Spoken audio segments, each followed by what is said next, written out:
L'autre valeur dont je parlerai bien évidemment, aussi qui fait partie de justement des 7 magnifiques, de Apple. Apple, j'en avais déjà parlé en début d'année. Attention, bon voilà, la zone ici qui allait certainement renvoyer les prix un peu plus haut, enfin du moins sur la zone de supply, ici la zone de résistance.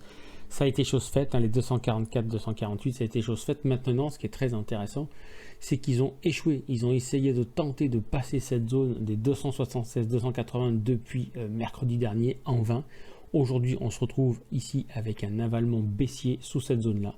Donc, techniquement, Apple devrait de nouveau en fait corriger à la baisse.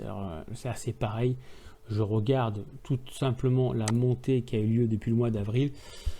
Apple a seulement retracé sur les 38,2 de retracement, qui est déjà un niveau relativement intéressant, mais généralement pour pouvoir se repositionner, on attend la zone des 50,61,8. Et pour ma part, vous voyez, c'est comme ici, c'était une zone qui a forcément été compliquée à passer, qui a été donc éjectée, les prix ont été éjectés au-dessus.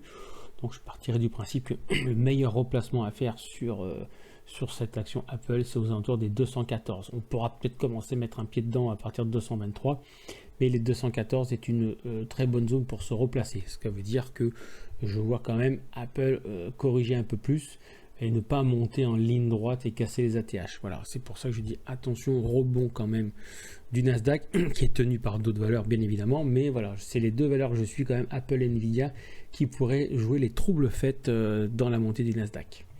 Voilà, fini pour moi donc pour ce petit tour d'horizon cette semaine. Je vous retrouve la semaine prochaine pour de nouveaux actifs.